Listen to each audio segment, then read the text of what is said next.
है ग्रेटर नोएडा। बिहार के दरभंगा के ये रहने वाले हैं। बौद्ध अध्ययन विभाग दिल्ली विश्वविद्यालय से इन्होंने MA PhD MPhil किया है। बौद्ध दर्शन है वो बाबा साहेब पर कई लेख देश विदेश की मैगजीनों में छपे हैं इनके।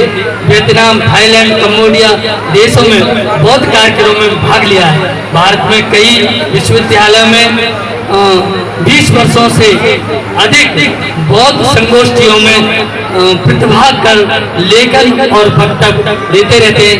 ऐसे अनुभवी जिनका बौद्ध दर्शन पे बहुत अधिक अध्ययन है, मैं आमंत्रित करता हूँ आज के मुख्य अतिथि प्रोफेसर डॉक्टर चंद्रशेखर पासवान जी।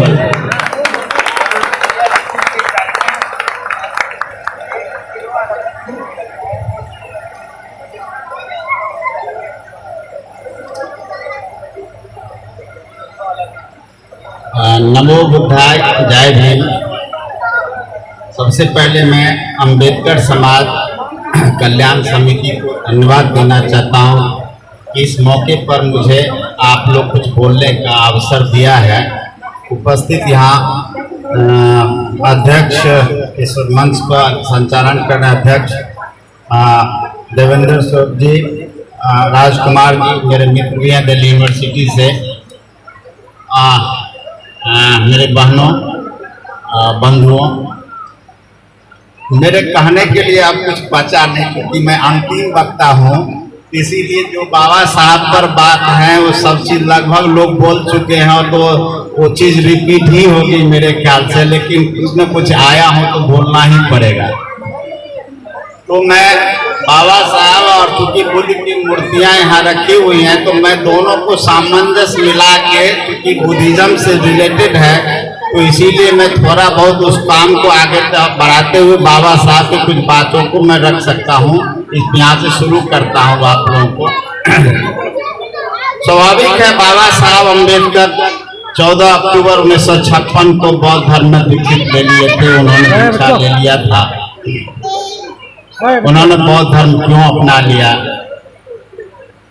अभी बहुजन समाज की बात किए हैं आप लोग। ये बहुजन जो वर्ड है सबसे पहले भगवान बुद्ध की होती है। भगवान बुद्ध को जो ज्ञान मिला बोध गया में, वो उरुवेला नाम का जगह था। वहां से वो सबसे पहले चले हैं कि मैं ज्ञान किसको दूं, और चलते हुए सारनाथ पहुंचे हैं। सारनाथ पहुंचने के बाद जब पंचवर्गीय भिक्षु उनके मित्र हैं उनसे मिलते हैं और कहते हैं कि ये मुझे ज्ञान मिला है, 4 आर्य सत्य और अष्टांगिक मार्ग और पंचशील। जब उनको अपने ज्ञान की बात करते हैं वो स्वीकार करते हैं। स्वीकार करने के बाद कहते हैं कि क्यों न इस धर्म को हम समाज में ले जाएं। उनकी पहली उक्ति यही थी कि चरित्र विक्रय चारिकम बहुजन हिताय बहुजन सुखाय लोकान कंपाय अथाय हिताय देवानुशासन थी कि है भिक्षुओं चारिका करो, किस लिए? बहुजन हित के लिए, बहुजन सुख के लिए, लोक कल्याण के लिए हम चारिका करें, समाज में भ्रमण करें। तो भगवान बुद्ध, अब मैं इसीलिए बात भगवान बुद्ध से शुरू कर रहा हूं कि थोड़ा देर के लिए उस आदमी के उस व्यक्तित्व के बारे में, जैसे बाबा साहब के व्यक्तित्व के बारे में विचार किए हैं, वही व्यक्तित्व पहले मैं बुद्ध के व्यक्तित्व की बात करता हूँ, फिर बाबा साहब के व्यक्तित्व की बात करता हूँ। ज्यादा समय नहीं लूंगा, 7-8 मिनट 10 मिनट लूंगा। एक राजकुमार है, वो व्यक्ति राजा का बेटा है, हर संसाधन से परिपूर्ण है, जिसके लिए हम लोग डेली संघर्ष करते हैं वो चीज उसको जन्म से ही मिला हुआ है। उस व्यक्ति की महानता देखिए, वो आदर्श हम लोगों में आना चाहिए, उनके विचार हम लोग जीवन में ढालना चाहिए कि जो जन्म से ही राजकुमार है, राजा का बेटा है, वो संसार त्याग करता है। किस लिए? समाज के लिए। क्योंकि समाज में जो कुरीतियां थी, समाज में जो व्यवस्था थी, वो समाज में कम से कम 16 वर्ष में वो घर 28 वर्ष में घर छोड़े हैं, तो 28 वर्ष तक समाज को देखें कि समाज में क्या कुरीतियां हैं। उस समाज में चूंकि वो हर चीज को थोड़ा देर उस व्यक्ति को सोचिए कि राजा होने के बावजूद संसार का त्याग करता है समाज के कल्याण के लिए। मैं यहाँ इसीलिए फिर आता हूँ बाबा साहब, बुद्ध जब वैशाली में है, अभी आपका संविधान का आपको प्रस्तावना अभी कुछ लोग हम लोग शुरुआत में हम लोग जो है उस पर ओथ लिए हैं और उसका प्रारूप को जो है हम लोग अभी शुरुआत जब हुई है प्रोग्राम तो उसमें लास्ट वर्ड जो है अंतिम जो है अष्टदीपोत्सव की बात किए गए थे। भगवान बुद्ध का अंतिम जब वो कहते हैं आनंद अब मेरा महापरिनिर्वाण होगा, तो जो चौपाल क्षेत्र पर वैशाली में चौपाल क्षेत्र पर बैठे हुए हैं तो वो कहते हैं कि आज से 3 महीना के बाद मेरा महापरिनिर्वाण हो जाएगा है आनंद। तो आनंद थोड़ा सा घबरा जाता है और थोड़ा सा परेशान हो जाता है, तो कहता आनंद मुझे पहले कहते तो मैं थोड़ा देर और रुक जाता लेकिन अब नहीं रुक पाऊंगा। तो आनंद बार बार रिपीट करता है कि आपके जाने के बाद मैं क्या करूं, आपके जाने के बाद मैं क्या करूं। वो मौन प्रदान रखते हैं लेकिन बोल नहीं पाते। बोलने के लास्ट में जब बार बार रिपीट करते कहते आनंद मैं मिथिला का बिलोंग करने वाला, दरभंगा आपको कहे ना, मिथिला से बिलोंग करने वाला हूँ। तो आप लोग कम से कम भगवान राम और सीता का जरूर नाम सुने होंगे। तो सीता जी मिथिला की थी, वो जनक परंपरा में राजा जनक की बेटी थी। तो राजा जनक जो है वो जनक की एक परंपरा है, वो राजा जनक ही आप लोग जानता है। लोग मिथिला में 54 जनक हुए हैं। तो भगवान बुद्ध उस अंतिम जनक का उदाहरण देते हैं कि हे आनंद मेरे महापरिनिर्वाण के बाद तुम अंतिम जनक मत बनना। उनका नाम कराल जनक था, ठीक है। और सीता जी के जो पिता थे उनका जो सीरध्वज जनक है, जनक वंश के 24वें राजा थे। अंतिम राजा जो 54वां जनक था उनका नाम कराल जनक था। तो चौपाल क्षेत्र पर बैठे वैशाली में वो कहते हैं आनंद तुम इस राजा जो जनक वंश के अंतिम राजा हुआ है, तुम इस राजा की तरह मत बनना। जिसको क्षमता होगी इस धर्म को आगे ले जाएगा। तो हर व्यक्ति जो है उसको कहते हैं कि अत्त दीपो भव, तुम अपना दीपक स्वयं बनना, किसी के सहारे बातें वो जरूरत तुम किसी पर डिपेंड मत बनना। मतलब यहाँ बैठे हुए लोग जो है, मेरा कहने का वर्जन यही था कि अत्त दीपो भव का मतलब है कि हर व्यक्ति बाबा साहब के विचारों को एक एक आदमी, बच्चा से लेके महिला से लेके बुजुर्ग से लेके नौजवान से लेके इंडिविजुअल अत्त दीपो भव बनने की बात है, जो राजकुमार जी बार बार रिपीट कर रहे थे कि हमको आगे बढ़ने के लिए बहुत तरह के काम करने हैं। तो बाबा साहब को जो विचार है वो विचार अत्त दीपो भव से जुड़ा हुआ है कि हर आदमी को एक एक अम्बेडकर एक एक घर में बनाना पड़ेगा, तब हमारे समाज का उद्धार होगा।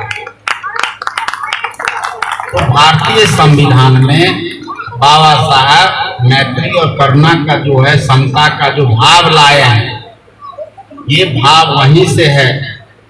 उस भाव में भगवान बुद्ध का जो भाव था समता का, करुणा का, मैत्री का, भारत जैसा संविधान बाबा साहब, मैं ये कहना चाहता हूँ, मैं पहला शब्द भूल गया, मैं बाबा साहब के लिए ये आप कहना चाह रहा हूँ। आपको जन्म और उनकी कहानी आप लोगों को बता दिए हैं। मैं अपने भाग की बात आप लोग कह रहा हूँ। हम मेरे समाज की कहता हजारों बरस नरगिस अपने बेलूड़ी पर रोता है, तब जाके होता है चमन में एक दीदार पैदा। तो हजारों वर्ष हमारा समाज इस गरीबी, बेरोजगारी, भुखमरी समाज सब में गुजरा। जब वैदिक टेक्स्ट को आप पढ़ेंगे और समाज कैसा रहा है, तब आपको लगेगा कि अम्बेडकर जैसा व्यक्ति हजारों वर्ष जब आदमी अपनी परेशान थे, तो हम एक महानतम व्यक्ति पैदा लिया, वो भी मेरे समाज से। क्योंकि आप कभी काल देखेंगे, आश्चर्य की बात है, मेरी बात को हो सकता है आप लोग विश्वास न करें, ये अपना बात मैं बोल रहा हूँ, किताबी बात नहीं, कि भगवान राम को भी पैदा लेना था तो दशरथ के घर में पैदा, और कृष्ण को भी पैदा लेना था, वो भी महान घर में पैदा लिए।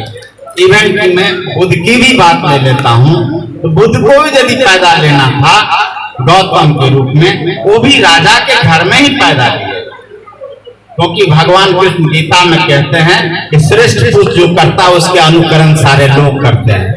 इसी को बात को तो मैं मान लेता हूँ। मैं बाबा साहब को महान इसीलिए मानता हूँ कि बुद्ध भी राज दरबार राजा के घर में पैदा लिए, राम भी राजा के घर में पैदा लिए, कृष्ण भी राजा के घर में पैदा लिए। अम्बेडकर जैसा व्यक्ति राजा के घर में पैदा नहीं होके समाज को राजा बनाने के लिए समाज को राजा अपना जीवन लगा दिया। उनके पास क्या चाहते तो बहुत चीज मिल जाता है।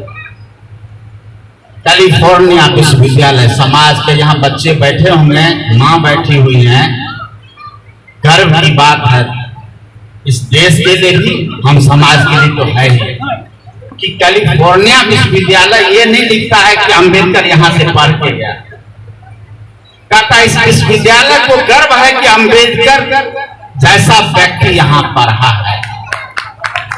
उनका स्टैच्यू लगा हुआ है, कहता है कि मैं दिल्ली विश्वविद्यालय से पढ़ा हूं। लोग कहेगा ये स्टूडेंट जो है मेरे यहाँ का, वो यूनिवर्सिटी उल्टा लिखता है कि इस यूनिवर्सिटी को गर्व है कि अम्बेडकर जैसा व्यक्ति यहाँ पढ़ा। ऐसा हर व्यक्ति को बनने के लिए बाबा साहब चाहते, बहुत बड़ी दुनिया थी उनकी, वो चाहते तो उस समय समाज में बहुत पढ़े लिखे लोग हमारे बीच से नहीं थे, तो जो मांगते उस समय देश में मिल जाता उनको। मैं अपने आप में कभी सोचता हूँ कि मेरी जो उम्र है, मैं 55 से ज्यादा उम्र का हूँ। मैं सोचता हूँ कि एक बाबा साहब, मैं मेरे अपने में तुलना करूँ, मेरे जैसे उम्र में बाबा साहब पूरा देश का इतना बड़ा संविधान लिख दिया। मैं तो एक कण भी नहीं हूँ कि एक पेज मुझे लिखने के लिए दे दिया जाए, तो हो सकता है मुझे इस साल से पसीना चले और इधर से पसीना चले। बाबा साहब जैसा व्यक्ति 55 की उम्र में जो है भारत जैसा संविधान लिख दिया, ये उस महानतम व्यक्ति का कितना ज्ञान था, क्या था, मैं ये कल्पना कर। महान इसीलिए थे कि अंदाज कीजिए कि 1947 में भारत 2 टुकड़े में पड़ जाएगा। वो आदमी को क्या महानता थे कि थॉट ऑन पाकिस्तान 1940 में लिख देते हैं वो। ये उनकी महानता, क्या विजन हो गया उस व्यक्ति के भीतर में, अंदाज कीजिए। मैं ये मन को भावनात्मक रूप से इसीलिए कह रहा हूँ, वो आदमी इतना विजन था, इतने पढ़े लिखे थे। हम समाज के बीच से गर्व का विषय है, बच्चों के लिए गर्व का विषय है। कल मेरा बेटा पूछा था, पहली बार पूछा कि बाबा साहब का जयंती मना गया अमेरिका में, ऐसा क्यों हुआ है? हमके बेटा, बाबा साहब अब तुम्हारा समय आ गया है बाबा साहब बनने के लिए, इसीलिए बाबा साहब के जीवनी को पढ़ो और ग्रेजुएशन में एडमिशन लेगा। हमके बाबा साहब के जीवनी पढ़ो। पूरी दुनिया में बाबा साहब का जयंती मना गया, अमेरिका में मना गया, कनाडा में मना गया, बाकी दुनिया में मना गया। हर पार्लियामेंट्रियन जहाँ जो है वो उसने बाबा साहब की जयंती मनाई। इसीलिए तुम अभी कोचिंग में तो बताया, तो हाँ बताए हैं, हमके बाबा साहब बनने का प्रयास करो हर घर से। और बाबा साहब जो कहे हैं वो मैं अपने जीवन में इसीलिए अपनी बड़ाई नहीं कर रहा हूँ, मैं समाज के लिए इसीलिए बोल रहा हूँ कि इसका जो राजकुमार जी है उस तरह मैं भी कर रहा हूँ कि मैं दिल्ली यूनिवर्सिटी जब आया था तो शिक्षा जगत में मेरा कोई परिचय नहीं था। मैं स्टेशन पर खड़ा होकर सोचा कि जाऊं कहाँ। मैं 3 दिन एक छत पर सोया, क्योंकि मेरे भाई थे, एक सिंगल कमरे में थे, गर्मी का टाइम था, तो मैं छत पर ही सो गया 3 दिन। और फिर दूसरे जगह गया, फिर दिल्ली यूनिवर्सिटी आया, यहाँ एडमिशन लिया। डर रहा था कि बिहार से आया, यहाँ बहुत विद्वान लोग होंगे, लेकिन धीरे धीरे मैं अपने को सरवाइव किया। और अपने साथ फिर धीरे धीरे मैं 2 डिस्ट्रिक्ट में पहला आदमी था जो दिल्ली विश्वविद्यालय पढ़ने आया था बिहार से, दरभंगा और मधुबनी जिला से। और यहाँ आके मैं बहुत लड़का को लाया, 50 से ज्यादा आदमी को लाए, उसमें 4 लेक्चरर है अभी। तो मैं कहीं काल थिंकिंग करता हूँ कि बाबा साहब को विचार था उसमें से एक आदमी को पढ़ाना, मैंने 4 को लेक्चरर बना दिया। एक लड़का राजकुमार जी के कॉलेज का ही स्टूडेंट हिंदी का है, जो जाकिर हुसैन कॉलेज में, श्रवण नाम, वो मेरा स्टूडेंट है। गाजियाबाद में आया फैक्ट्री में नौकरी करने, उसके पिताजी कहे कि 3 बार फैक्ट्री से लौट गया, नौकरी नहीं कर पा रहा, क्या मेरा बेटा पढ़ लेगा? हम पहले पढ़ने, मैं एडमिशन करा दूंगा, गारंटी नहीं दे सकता कि वो पढ़ेगा, वो तो उस पर क्षमता है, मैं एडमिशन करा दूंगा। उसको लेते आया, दिल्ली यूनिवर्सिटी में एडमिशन कराया। बच्चा में क्षमता थी, समझाया उसको कि तुमको नेतागिरी नहीं करना है, क्योंकि तुम गरीब परिवार से आए हो, तो ग्रेजुएशन तक तुमको ग्रेजुएशन की शिक्षा पाना, एमए कर लो। जिस दिन एमए कर लेना उस दिन तुम राजनीति में तुम्हें जहां जाना होगा, तुम मास्टर हो गए, मास्टर की डिग्री या ग्रेजुएट की डिग्री, ये दो जिस दिन ले लोगे उसके बाद किसी पार्टी में जाना है, किसी समुदाय में जाना, जहां जाना चले जाओ, लेकिन शिक्षित बनना तुम्हें जरूरी है। तो लड़का पढ़ा। एक और भी लड़का है, वो दरभंगा स्टेशन का कुल्ली का बेटा है, उसको उठा के लाया 100 रुपया, जो यहाँ मन से नहीं बोलना चाहिए, मैं 100 रुपया कराने को घूस दिया कि इसका पुराना फॉर्म दो, अगस्त में एडमिशन नहीं होता, बैक में इसको एडमिशन करा दिया उसको। ठीक है, आज वो लेक्चरर है बिहार में। ये बड़ी बात है कि मैंने अपने जीवन में प्रयास किया, और हम अपने डिक्शनरी में, गलती है माफ कीजिएगा, मैं अपने डिक्शनरी में 9 नहीं रखता हूँ। आप कहिए काम कर देता हूँ, लाइए मैं प्रयास कर देता हूँ, आपको प्रोत्साहित नहीं करता हूँ, बरगलाऊंगा नहीं, लेकिन ये से मुकर नहीं सकता कि आप जो मुझे अपेक्षा किए हैं, ये अपेक्षा के विपरीत हम आपको न कह दें। हम प्रयास करेंगे, नहीं होगा तो समय से बता दूंगा कि हमने प्रयास किया है, प्रयास नहीं छोड़ूंगा, क्योंकि हर आदमी यदि प्रयास करेगा तो हम दलित समाज में एक दूसरे को आगे बढ़ाएंगे। हम बड़े हो गए, आपके लिए प्रयास नहीं करेंगे तो आगे नहीं बढ़ पाएंगे, क्योंकि दलित समाज लोग माने या न माने, भरे हमें गरीबी है। राजा महाराजा से लेके रंग तक, वैदिक टाइम से भारत की जब से सभ्यता शुरू हुई है, तब से आज तक यदि दलित नहीं होता तो लोगों को रोटी नहीं मिलती। क्योंकि आपको पता है कि ब्राह्मण हल नहीं चलाता है, बैल से चलता है। आज ना ट्रैक्टर आ गया है, वो बैल से चलता है। अब बैल को हिंदू धर्म में महादेव माना जाता है, इसीलिए हल ब्राह्मण नहीं चलाते थे, तो दलित वर्ग के लोग ही खेती करते थे।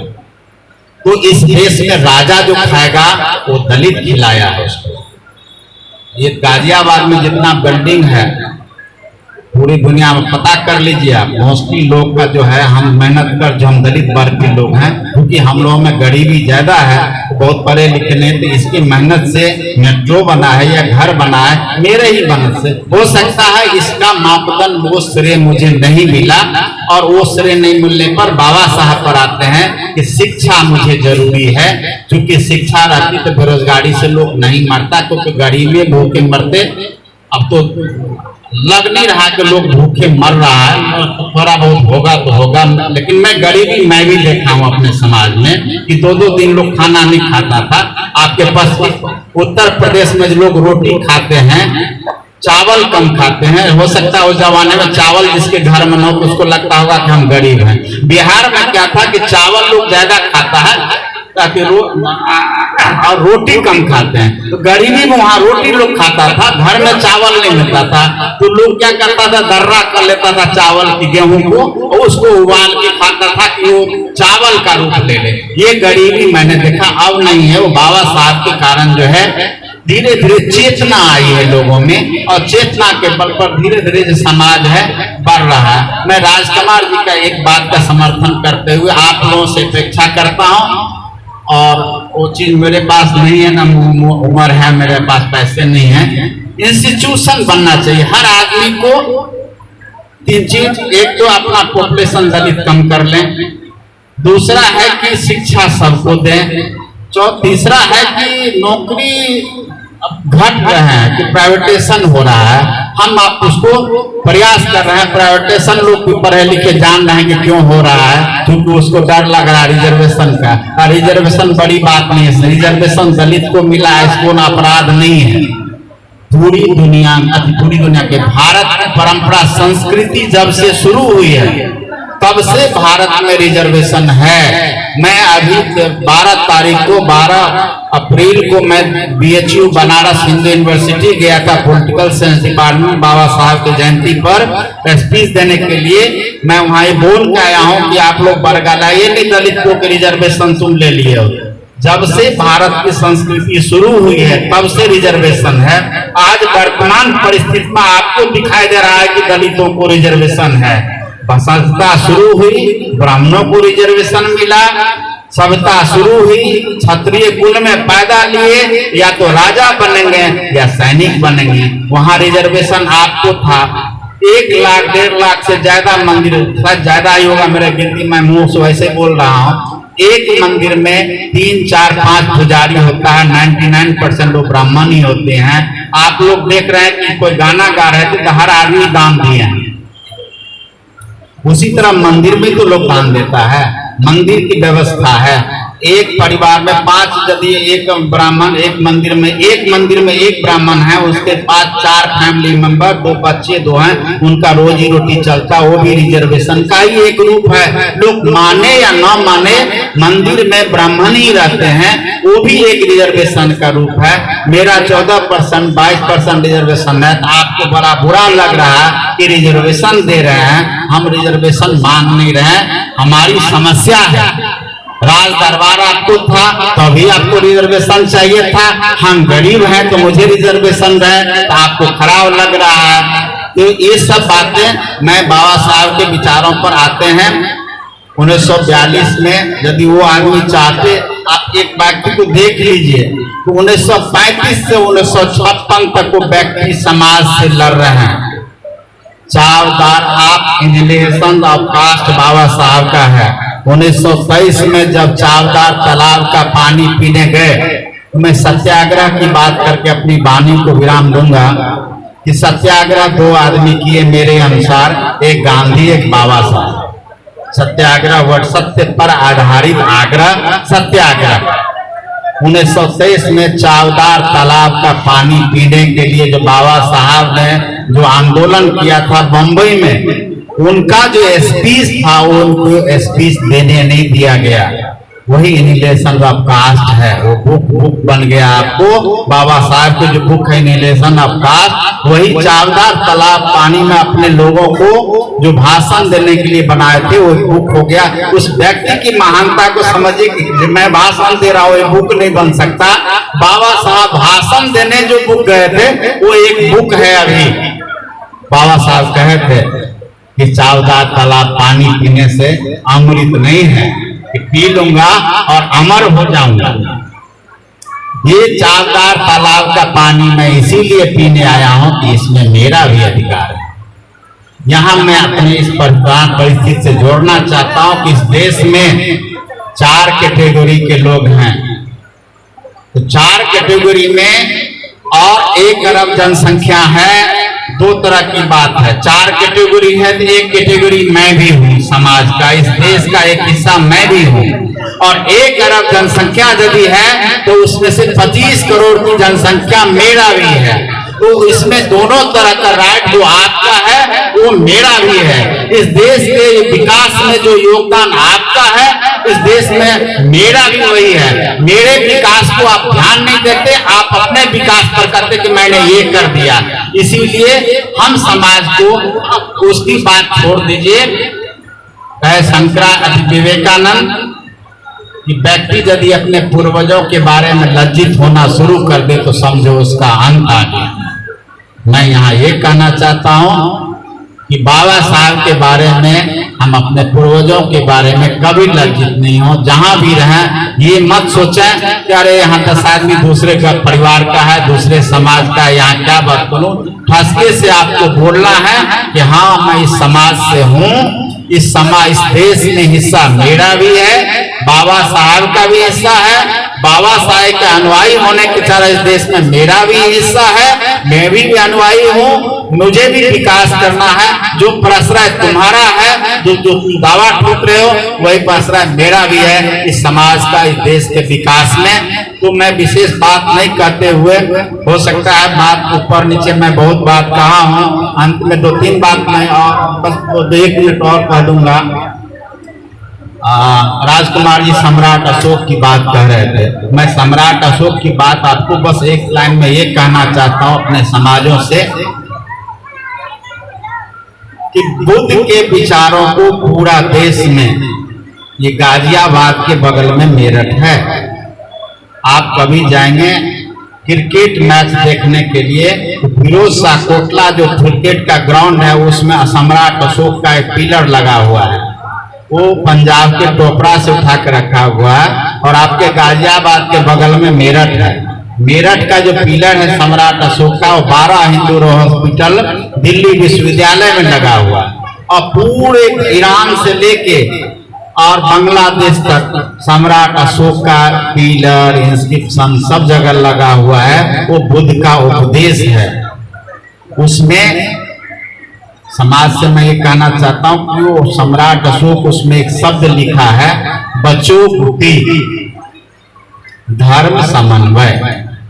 बचोपुति का मतलब है कि आप उस चीज में उलझन में न रहें कि ये इस रिलीजन का है, वो इस रिलीजन का है, वो इस विचारधारा का, वो इस विचारधारा का। आप उससे बचिए। व्यक्तिगत तौर पर अपने परिवार को, अपने समाज को कैसे आगे ले जाना है उस पर बारे सोचिए, उलझन में मत फंसिए कि वो क्या कह रहा है। हाँ, प्रतिकार जरूर कीजिए। आपको कोई कुछ कह रहा है, प्रतिकार जरूर कीजिए। और धर्म समन्वय कहा कि वो अपने भजने दीजिए, मुझे बाबा साहब को भजना है तो मुझे भजना है, वो जो भज रहा है उसको भी मुझे कुछ नहीं बोलना है। उसको धर्म समन्वय उन्होंने कहा है। और मास में सबके लिए है, मेरे लिए भी है, आपके लिए भी है। सम्राट अशोक लिखा एक जगह अपने इंस्क्रिप्शन में, अनुसंधान। ये मेरी बात हो सकता है आप लोग यहाँ से ले जाए, मैं आग्रह करता हूँ।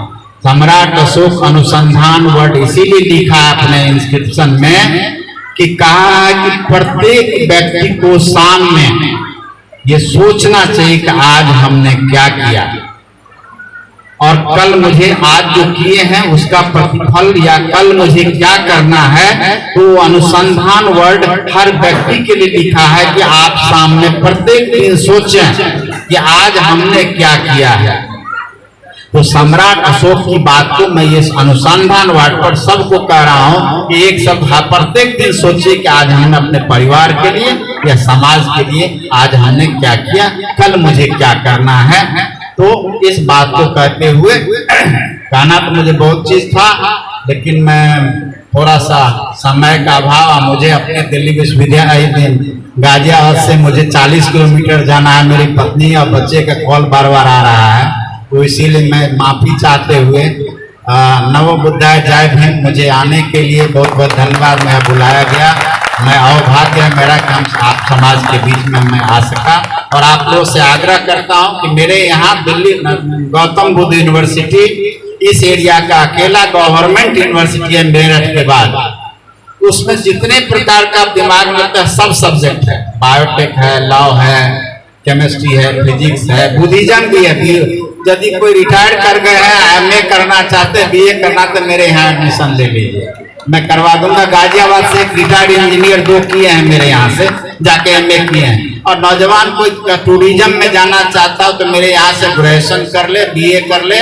और जो नॉर्मल स्टूडेंट है जिसको बहुत तमन्ना नहीं है, साइंस बैकग्राउंड का नहीं है, वो बीए ले सकता है मेरे यहाँ एडमिशन। और इंजीनियरिंग में और सब सब्जेक्ट है गौतम बुद्ध यूनिवर्सिटी में। आप लोग प्रयास, चूंकि मैं इसीलिए कह रहा हूँ कि बहन जी का बनाया हुआ यूनिवर्सिटी है, उनका विजन लगभग थोड़ा फेल कर गया है, लेकिन वर्ल्ड क्लास का यूनिवर्सिटी है। कम से कम नहीं कोई तो मौका मिले तो एक बार यूनिवर्सिटी को आके जरूर देखिए, ताकि आपको लगेगा कि आपके समाज का व्यक्ति जो बनाया है वो कितना सुंदर है।